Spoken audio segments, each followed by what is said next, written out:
Hey, good afternoon, everybody. I want to welcome all of you to our Global Connect track on behalf of TiE, Silicon Valley, and my co-track manager, Tsao.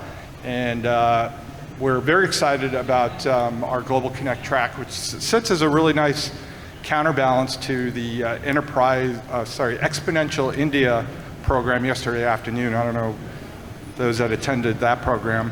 We're going to focus this afternoon on what's happening outside of the US in some really dynamic innovation centers around the world, including markets like Australia, Canada, India, of course, and we're going to focus on founders from global regions, investors, both financial investors and corporate investors. So with that, we'll get the program started. Thank you. Thanks, sir. All right, now I get to put my moderator hat on. So again, good afternoon. I'm Andy Tsao.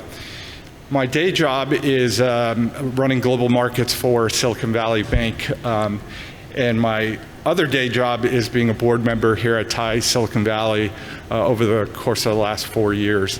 And of course, TiEcon is a labor of love that happens every year, and there's just, for those of you who have come to TiEcon frequently, there's just something about the familiarity and comfort about being back here in the Santa Clara Convention Center. It's almost the only reason why I come to the Convention Center these days is to come join TiEcon once again and catch up with so many old friends and make new friends.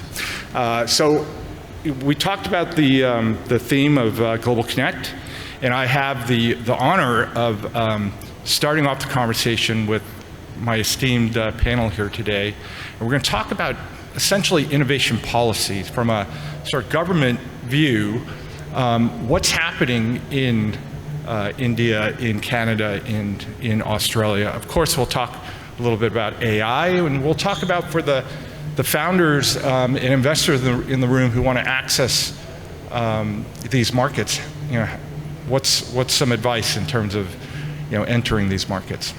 So why don't we get started? And of course, we have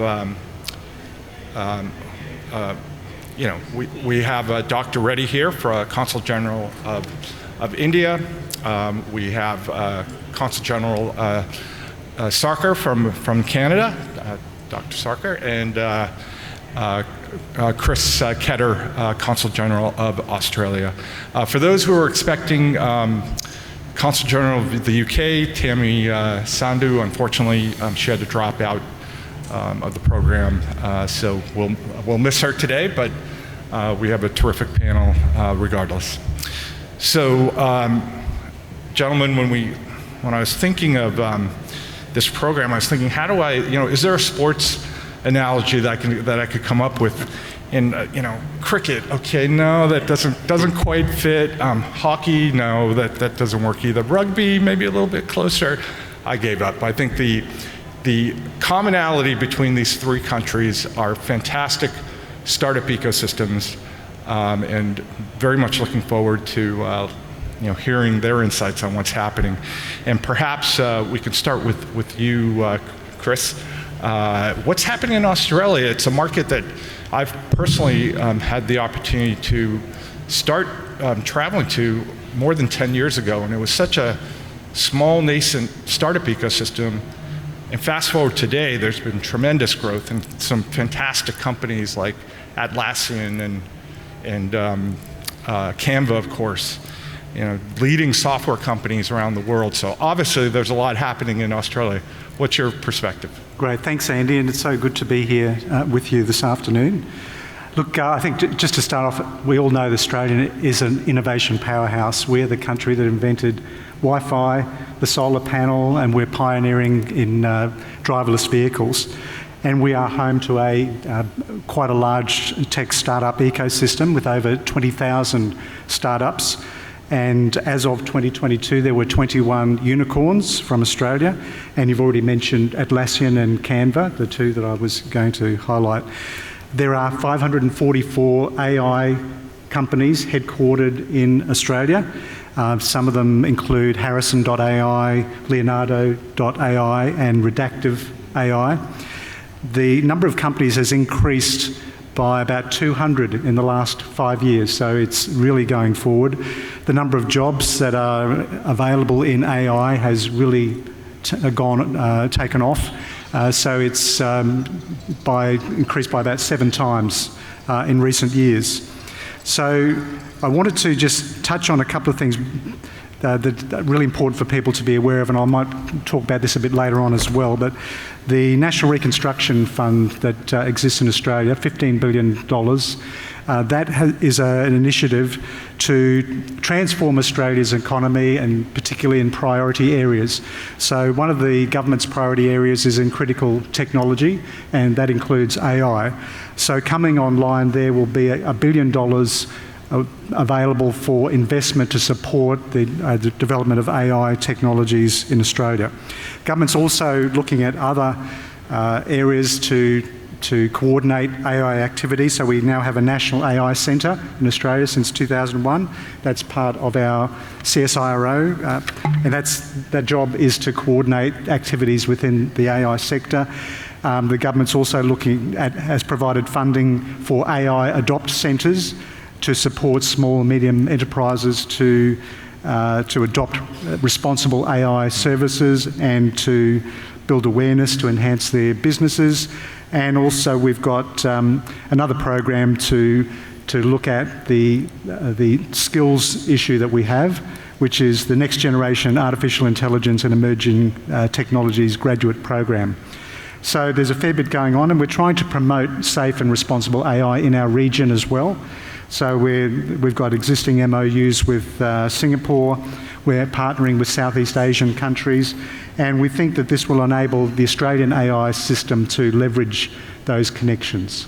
So there's a lot going on. Amazing. We'll talk a little bit more on potential government regulation of AI in a moment, but Rana, in terms of Canada, I think Toronto, Waterloo area is always seen as like one of the sort of AI hubs, if you will.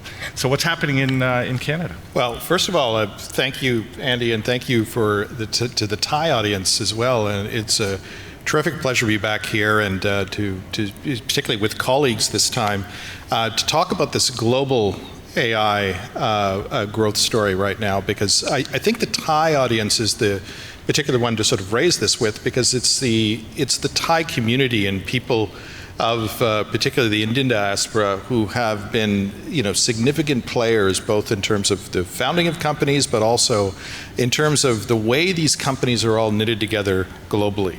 And that's one of the big stories. And if you look at a place like, say, you mentioned Toronto. In Canada more generally, we took in, since 2019, there have been 2 million new people who've come through. And so it's a country of 40 million people. Can you imagine that? 2 million net new people. And if you're in downtown Toronto, and if I encourage you all to take an opportunity to sort of go up there. It's not just the flood of skyscrapers, and it's the energy that you see from the startup community, but also folks that are working in tech and tech-related industries. And I know we have some reps from Toronto here as well. And that just shows the kind of interconnectivity, and it's not just with places like Toronto. Toronto's connected to London, and to Dubai, and through to India, and we're deeply connected globally for a variety of reasons. And the government of Canada has seen this story before. And I was going to tell a story about AI, and part of that story of AI is that when the long history, decades from now, when people talk about this era of AI, they're going to talk about a couple of names as godfathers. You're going to talk about Jeff Hinton, you're going to talk about Jan LeCun and Rich Sutton and Joshua Bengio. And what those guys all have in common is that they were all attracted and ended up in Toronto in Jeff Hinton's lab. And so the original work on deep learning that really sort of brought us through to the moment that we're in right now in terms of generative AI.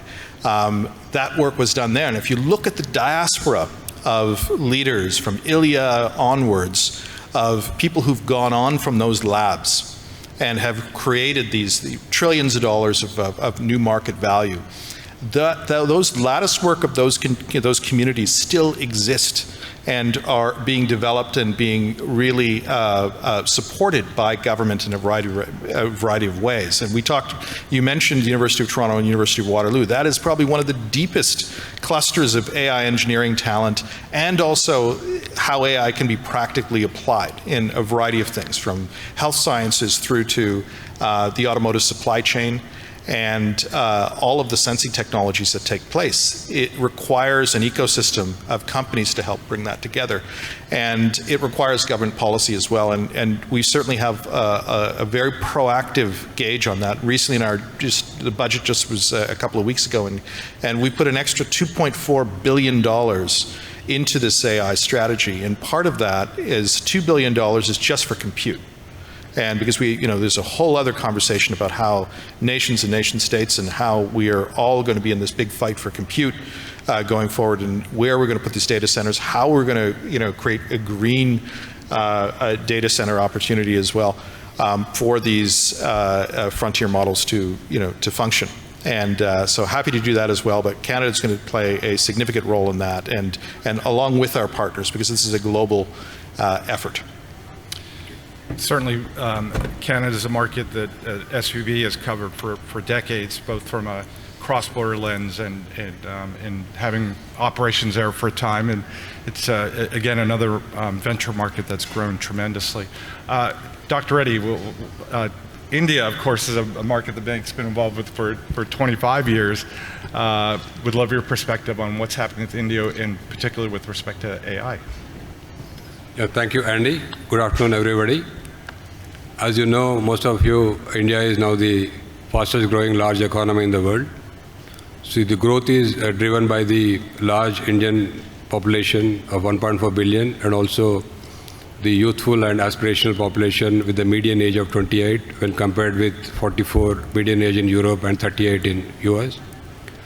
So we see the startups, and especially artificial intelligence startups also, will play an important role in accelerating our economic growth and also achieving the ambitious target set by us to become a developed country by 2047.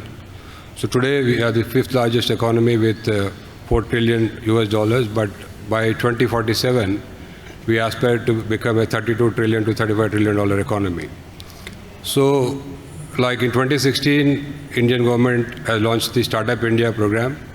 Now we have over 125,000 registered startups, out of which 6,000 are in the area of artificial intelligence. And according to a recent report by NASSCOM and BCG, the open AI market in India, the size is around $17 billion US, and it is growing 25 to 35% every year. And not only the traditional areas of ICT, but the demand is from sectors like banking, financial services, insurance, healthcare, and also automotive industry. There is an increased spending by these enterprises, and also there's also a lot of people who like to learn AI in India. Now we have close to 425,000 who are employed in AI. And we see this sector will play an important role, and realizing this, the government, the cabinet in the month of March, it has come up with a very ambitious India AI mission with the outlay of $1.25 billion US. So this mission has 7 pillars. The first important pillar is making the advanced computing power to accessible to the individual innovators, especially the government want to set up in collaboration with public and private sector 10,000 graphic processing units capacity, which can be accessed by the individual innovators. And also there are other pillars include skilling. We have like financing of the startups in this sector, and also providing non-personal data access to the startups. And also like coming up with innovations which will help in socio-economic transformation and also increase inclusivity, especially in agriculture and other social sectors. And also, also responsible AI we'll be discussing later with regarding to the regulation aspect. But I think India is well poised as a developing country. I think despite the other advantages the developed countries will have, but India is well poised to become an important user and also creator of the artificial intelligence, lot of technologies. And I think there is also forecast that by end of this decade, there will be more AI users in India than any other country in the world, because already there is a digital revolution which is happening in India. We have this national digital identity of 1.3 billion people. We have this Aadhaar, we call it. And also we have this unified payment interface, which is a mobile to payment mechanism, which is really cheap. And every month we are having 10 billion transactions every month. Already we have close to 900 million mobile users with a very cheap data plans available to the users. So that's why a lot of the AI, whatever programs will come, the users will be there in India. Thank you. Well, we talked about some of the incredible tailwinds that India is experiencing at the macro level at yesterday's session, the digitization with respect to technology, really incredible. Shifting to, we talked about responsible AI, and so staying with you, Consul-General Reddy, how is India thinking? I mean, obviously AI is so transformational in terms of benefits, right? The incredible productivity gains and resulting innovation. On the downside, you have intellectual property, right? New York Times just sued OpenAI this past week, and obviously cyber becomes that much more supercharged by AI. So how is India thinking about regulation of AI? So at present, we do not have a framework yet, but India is working on the framework. The Indian Ministry of Electronics and Communication Technology, they would like to come up with the draft guidelines framework by June or July this year. But as on today, we have like some advisories issued by this ministry for regulation of the intermediaries and platforms. And we are we have the Information Technology Act, and we have Intellectual Property Act, and also Copyright Act. And also through the Indian Penal Code, we are trying to, if there's any violation or for example, anybody's privacy is violated, or anybody like using the deepfake technology, somebody's reputation is tarnished. So currently, we are taking care of such complaints through the existing laws in India. But we see India is also part of this global partnership on artificial intelligence. This ministerial meeting was held in December in India, in New Delhi. So they also came with a declaration where they have declared, they have agreed to collaborate at the international level for coming up with some guidelines, wherein a responsible AI should be there at each stage, especially development, deployment, and also at the end user stage.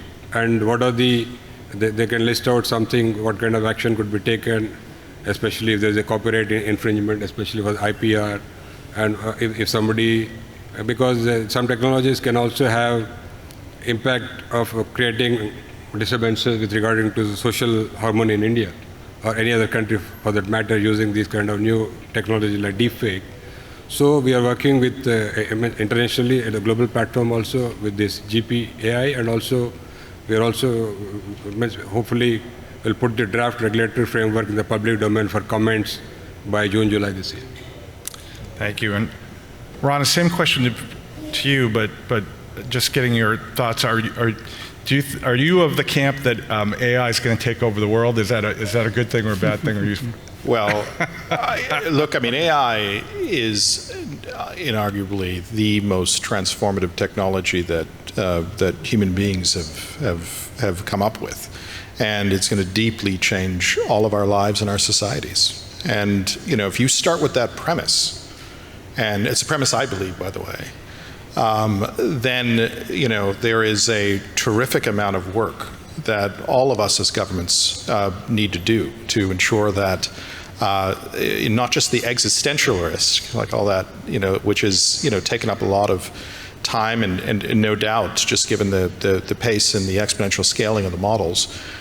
We should have that conversation. So I'm not one that says that we need to diminish that conversation.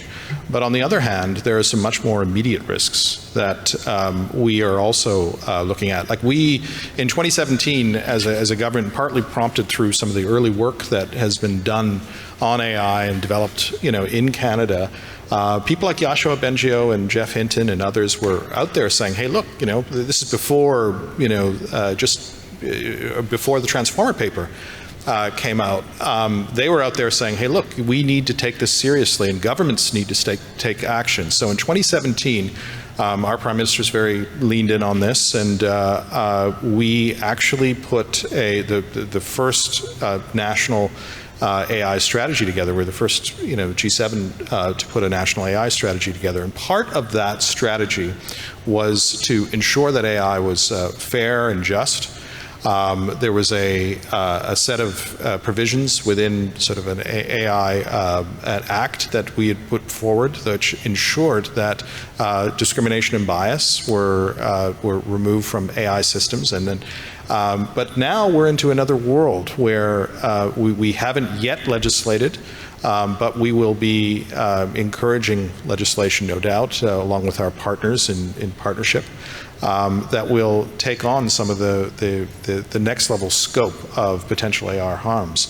But prior to that, there's a lot of work at the international level that we've been working on, and one of them is in the GPAI that my colleague here refers to. I mean, and it's so great that we're developing a real consensus around that as a forum. We proposed that at the G20 in 2017, and I think that's actually a terrific forum that we could start using as sort of a gathering point, along with the Bletchley process, which is the UK. Our colleague's not here, but the UK has done a terrific amount of work on that in bringing countries together. We need to make sure the global South is engaged. Or the global majority is engaged in this conversation as well. So it can't just be a collection of G7 and OECD countries, although the OECD also has a very successful process that is coming together. So it has to be done at an international level. And whether we look at setting up specific international bodies or coordinate our international bodies, and also at the domestic levels, using some of the provisions that we already have, but also sort of provisioning new institutions. Like, for instance, in this new budget statement, we've just put together an extra set of monies that is set aside over, there's 200 million that's set aside to support companies, but there's also 50 million to actually create a new center for some of these research on harms. And there are a number of these centers that I think all of us as countries need to be engaged in. This is cross-country work, or cross-international work. It's not just within countries, but we certainly are taking it seriously.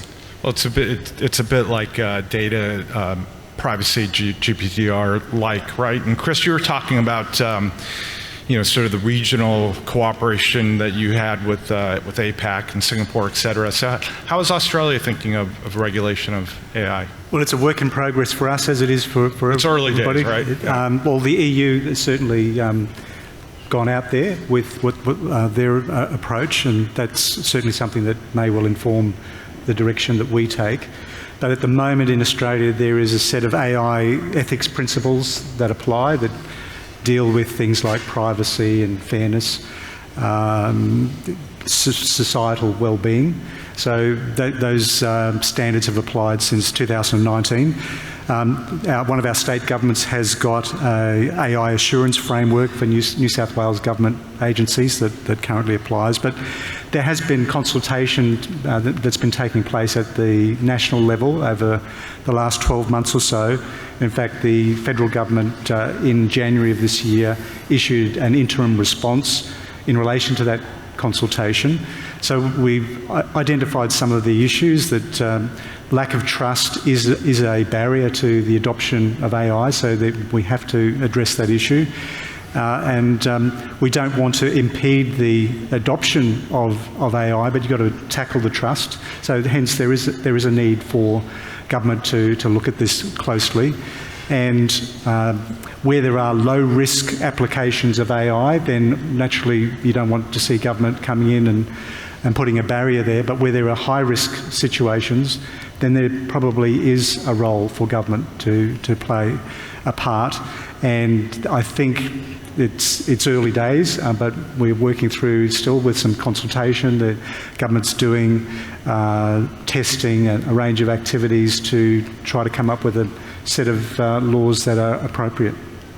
It seems like taking a balanced approach is certainly a good way to think about things and not getting in the way of innovation, as you put it. So the time has gone by very quickly on our panel, so I think we'll move into change gears a little bit. Last topic, which is really, how many founders in the room? Okay, we have quite a few. So, gentlemen, for the founders in the room, if they have interest in coming to your markets to do business, what can India, Canada, and Australia do for our founder friends to accelerate and make their entry that much more successful? Rana, do you want to start us off? Sure. Look, I mean, I think it's a really simple proposition in some ways. If you're in the position right now where you're in a race for talent, and you're in a race for, ensuring that your talent is embedded in an ecosystem that can actually grow at the stage of company that you're at. And there are very few places in the world where you can really accelerate and start running. And just given the quality of the talent pool in say 3 markets in Canada right now, and as a result of the fact that they were incubated within sort of a university infrastructure that has then sort of gone on to be this. We have 4,000 people, by the way, that are in advanced degree programs right now in AI. There are very few places in the world where you can have that kind of thickness of ecosystem plus government supports, both at the provincial level, but also at the federal level through our SHRED programming, our IRAP programming, and many of you who've done that are very familiar with that in terms of being able to get real money in your company early on to hire people, to do research. This is some of the best programming in the world. And we work with countries all over the world as well who are looking to do very similar things. And so, but right now, if I was starting a company right now, I'd be looking at where can I get the thickest talent pool, where can I get access to compute, where can I get access to the infrastructure that that needs to get it done. And very few options in the world. And I would say that if you haven't been to Toronto and you haven't been to Montreal and seen the thickness of those ecosystems of what's taking place right now, it will blow your mind. And so I encourage you all to come and have a look. And Rana, I know Rahul's kicking around here, but the best way to reach the best way to contact us, we got Rahul in the front over here. We've got other provincial reps around as well. Please come and see us. We got Toronto here as well, so who are repping from Toronto as well. Oh, we got others as well. Fantastic. So please come and talk to us, and we'll make that happen. Vancouver. Oh, Thai Vancouver as well. You're being very quiet over there, Vancouverites, right? So, but thank you, sir. All right, Chris, over to you. Okay, thanks very much, Andy. And look, Australia is a great location for people to come. We have a very high quality of life, and there have been quite a lot of Australian Indian entrepreneurs who've been successful and have had innovative startups in Australia. Finding success like Cars24, Quintessence Labs, NewGen Software. There's a few out there. So in terms of support, there's fairly substantial tax incentives in Australia. We have an R&D tax incentive, which is a way to fuel innovation and for companies to grow. That's available for overseas companies that have a physical presence in Australia. There's assistance for startups and scale-ups through various programs through state and federal governments. These things go to market research, reports, introductions to key stakeholders, There is a partnership, this is just one relatively small thing, but there's a partnership between the New South Wales State Government and the Indian Technology Association, NASSCOM, and there is a startup hub which provides free temporary office accommodation for people coming to Sydney to do business, and what a great place that would be to start up. We also have the India-Australia Rapid Innovation and Startup Expansion Accelerator that supplies support to small and medium enterprises. We've got, I've mentioned before, the NRF, the National Reconstruction Fund, which there's a combination of loans, equity and guarantees which can be provided there to transform and to innovate. Some of our state governments are getting in on the act as well. So we've got the Breakthrough Victoria Fund. That's a $2 billion fund for companies that go there, down to Melbourne. And that has previously invested in an overseas company, Inflection, which is a quantum technology company. And then we've also got the state of Queensland, another great place to do business. The Queensland Venture Capital Development Fund, which is available to accelerate and develop the venture capital industry.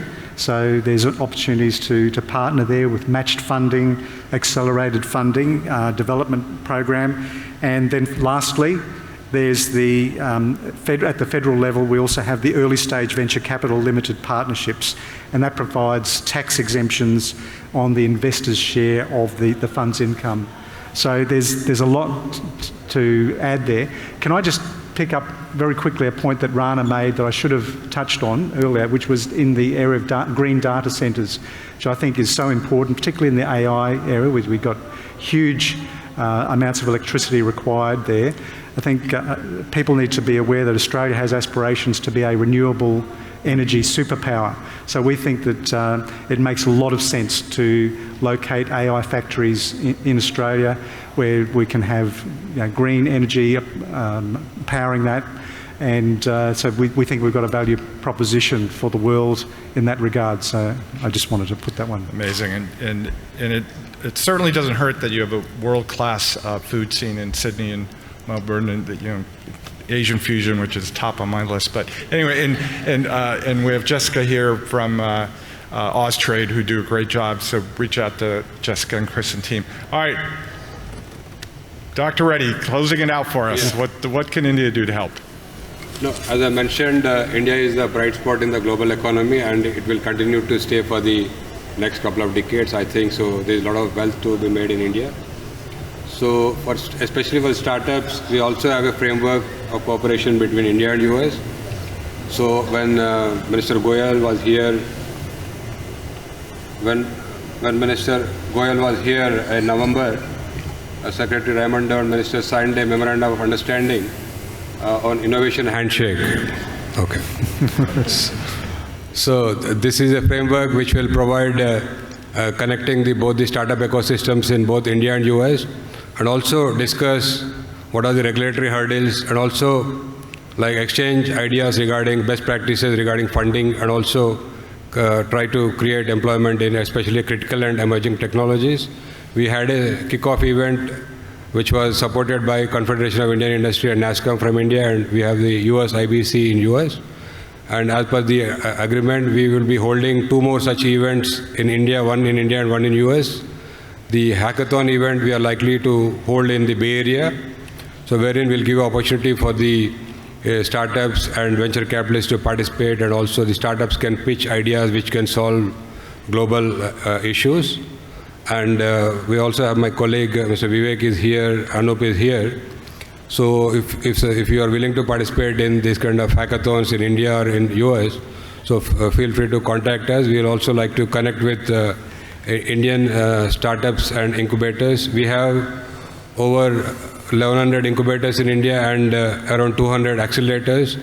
A lot of, not only the Startup India initiative by the federal government, but a lot of state governments are also having their own schemes which will enable venture capitalists to fund. Like last couple of years, only in the AI domain, they have raised close to 1 billion each in 21 and 22. So, but for the whole, we have close to 113 unicorns in India. As I mentioned, we have close to 125,000 overall registered startups. So this will provide a lot of opportunities for the entrepreneurs and also venture capitalists based in the Bay Area and also US to go and invest in Indian startups. We're also bringing Indian startups and also using some of the accelerators in the Bay Area like Falcon X.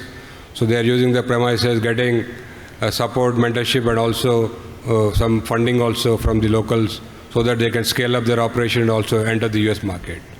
So those are the things. We welcome you all. Anything, feel free to contact the consulate, me and my colleagues. Thank you. Thank you. And Thai Global Summit is in Bangalore this year. I think another great reason to visit India. I think it's in December.